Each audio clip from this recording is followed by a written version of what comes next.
আসসালামু আলাইকুম ভিউয়ার, স্বাগতম জানাচ্ছি আমার আজকের ভিডিওতে। আমি এখানে একটি সিলিং ফ্যান খুলেছি। তো আমি এই সিলিং ফ্যানটি প্রথমে একটি মেকারকে দিয়েছিলাম ঠিক করার জন্য। মূলত ফ্যানের কয়েল দুইটি কেটে গিয়েছিল, রানিং স্টার্টিং দুইটি কয়েলই কেটে গিয়েছিল। তো তারা আমাকে ফ্যানটি ঠিকঠাক করে দিয়েছিল। তো ফ্যানটি ঠিক করার পর থেকে আমার ফ্যানটি খুব হালকা ঘুরতেছিল। প্রথমে যেরকম স্পিড ছিল সেরকম স্পিড ঠিক করার পর থেকে পাচ্ছিলাম না। তো যাই হোক, তবুও আমি সেইভাবে ফ্যানটি প্রায় 1 বছর রানিং করি। তো এই বছর এসে ফ্যানটি আবার সেই প্রবলেম দিয়েছে। তো ফ্যানটি আবার সেই কয়েল কেটে গেছে। আমি ফ্যানটি খোলার আগে টেস্ট করেছিলাম, তো দেখি যে ফ্যানের কয়েল আবার কেটে গেছে। তো এবার আমি চিন্তা করলাম যে ফ্যানটি আমি নিজেই কয়েল ঠিক করব। তো ফ্যানটি যখন আমি খুলি, তো আসলে আমি দেখে অবাক হয়ে যাই যে আসলে একজন মেকার কি করতে পারে, মানুষকে কিভাবে ঠকাতে পারে। এটা যদি আপনাকে আমি এখন দেখাই তাহলে আপনিও অবাক হয়ে যাবেন। তো চলুন আমি আপনাকে দেখাই যে আসলে মেকাররা কিভাবে আপনাকে ঠকায়।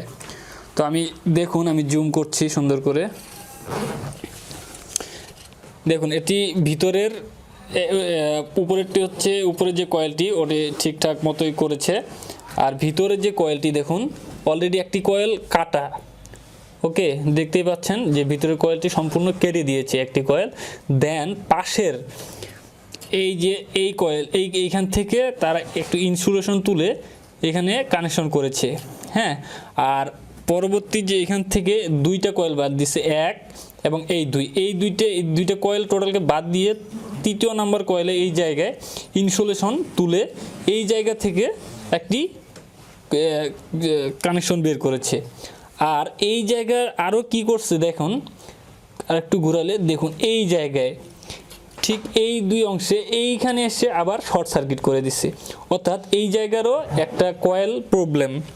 তো মেকার কি করছে, এই জায়গার কয়েলটা শর্ট করে দিচ্ছে।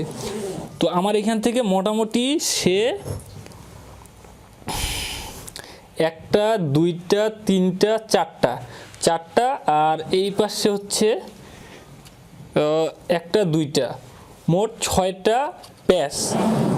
কয়েলে 16টা প্যাচ আছে, আর ভিতরে কয়েলেও মোটামুটি 16টাই প্যাচ আছে। তো 16টা প্যাচের মধ্যে সে 6টা প্যাচই বাদ দিছে। তাহলে এখন বুঝুন অবস্থা। একজন মেকারের কাছে আপনি যখন ফ্যানটি ট্রাস্ট করে ঠিক করতে দেন যে আমার কয়েলের সমস্যা, কয়েলটি ঠিক করব, তো যখন মেকাররা এরকম আচরণ করে তাহলে আপনার কিভাবে আপনি একজন মেকারকে ট্রাস্ট করবেন। এর জন্য আপনাদের কাছে আমার রিকোয়েস্ট, আপনি যদি কখনো ফ্যান ঠিক করতে দেন তাহলে অবশ্যই ফ্যান কয়েল সেট করার আগে, অর্থাৎ ফ্যানের উপরে ঢাকনা লাগানোর আগে আপনি চেক করে নেবেন যে মেকার আপনার ভিতরে কয়েলটি ঠিকঠাক মতো করেছে কিনা, ঠিক করেছে কিনা, বা এরকম আমার সাথে যে চিটিংটা করেছে এই চিটিংটা আপনারও সাথে করছে কিনা, এটি অবশ্যই কিন্তু আপনি চেক করে নেবেন। তো এই ছিল আজকে আমার ভিডিও, যে একজন মেকার কিভাবে মানুষের সাথে চিট করে, এটাই আমি আপনাদের সাথে আজকে শেয়ার করলাম।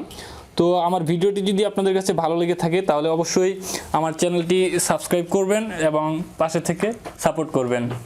ধন্যবাদ সবাইকে।